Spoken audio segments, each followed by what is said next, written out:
আসসালামু আলাইকুম বন্ধুরা, কেমন আছেন? আশা করি সবাই ভালো আছেন। তো আজ আমি দেখে মনে হচ্ছে না বন্ধুরা যে এটা মাংসের কাবাব, কিন্তু এটা মাংসের কাবাব না, এটা কাঁঠালের বিচির কাবাব রেসিপি বানিয়েছি। তো বন্ধুরা একটাই রিকোয়েস্ট, স্কিপ করে দেখবেন না, ফুল ভিডিও দেখার জন্য অনুরোধ রইল, তাহলে আপনারা বুঝতে পারবেন না কেমনভাবে এই রেসিপিটা বানিয়েছি। তো একদম মাংসের থেকে কম নয় খেতে এটা। তো চলো শুরু করা যাক, কথা না বাড়িয়ে মূল রেসিপিতে চলে যাই। তো প্রথম এক বাটি পরিমাণে আমি কাঁঠালের বিচি বা দানা নিয়েছি। এটাকে ভালোভাবে ধুয়ে পরিষ্কার করে নিয়ে খোসাগুলো আমি ছাড়িয়ে নেব। তো আমার ছাড়ানো হয়ে গিয়েছে, এবার এটাকে আমি ভালোভাবে সিদ্ধ করে নেব। তো আমি একটা কড়াইতে দিয়ে পরিমাণ মতো পানি দিয়ে এটাকে সিদ্ধ করে নেব। আপনারা চাইলে প্রেসার কুকারে সিদ্ধ করতে পারেন। তো এভাবে ঢাকনা দিয়ে আমি সিদ্ধ করে নিয়েছি। এবারে আপনাদেরকে একটা দেখাচ্ছি কতটা সিদ্ধ হয়েছে, দেখলে আপনারা বুঝতেই পারবেন। তো একটাকে আপনাদের দেখাচ্ছি, দেখো সিদ্ধ হয়ে গেছে বন্ধুরা। এবার এটাকে ভালোভাবে আমি পানি ঝরিয়ে রেখেছি, রাখার পরে পাত্রে নিয়ে নিলাম।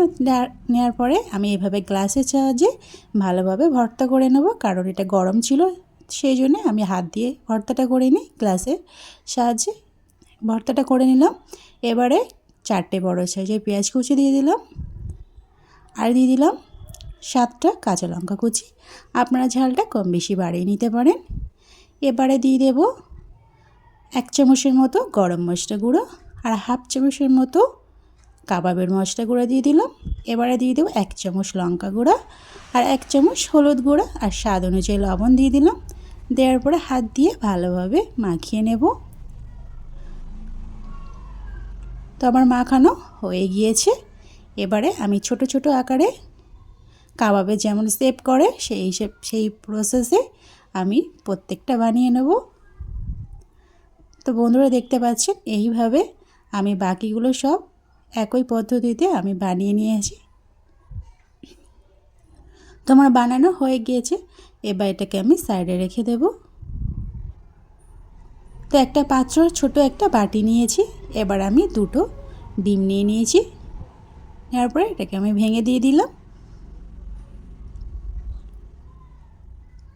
এবারে দিয়ে দেব 1 চামচ স্বাদ অনুযায়ী লবণ, আর 1 চামচের মতো লঙ্কা গুঁড়া দিয়ে দিলাম। দেওয়ার পরে ভালোভাবে ফেটিয়ে নিয়েছি, একদম মিক্সড হয়ে গেছে।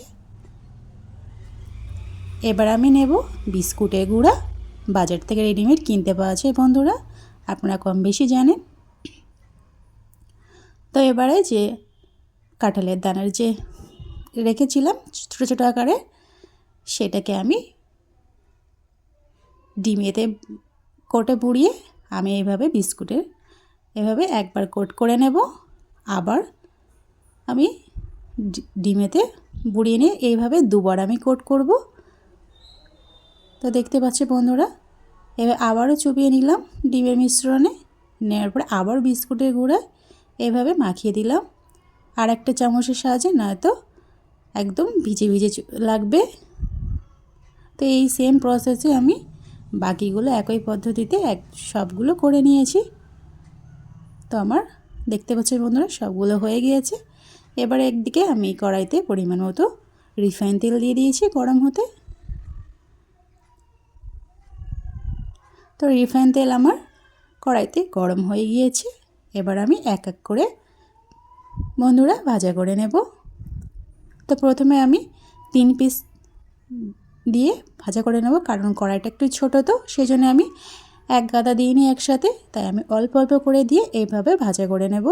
তো বন্ধুরা যে যেখান থেকে পারছি ভিডিও দেখছেন, দেশ বা বিদেশে বাইরে, তাদেরকে অসংখ্য অসংখ্য ধন্যবাদ আমার পাশে থাকার জন্যে।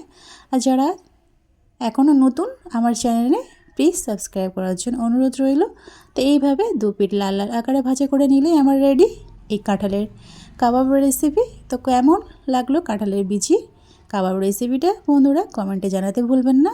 ভালো লাগলে লাইক করবেন, প্রয়োজনে শেয়ার করবেন বন্ধুদের কাছে। তো আজ এই পর্যন্ত, আবার কালকে অন্য একটা রেসিপি নিয়ে হাজির হব আপনাদের সামনে। খোদা হাফেজ।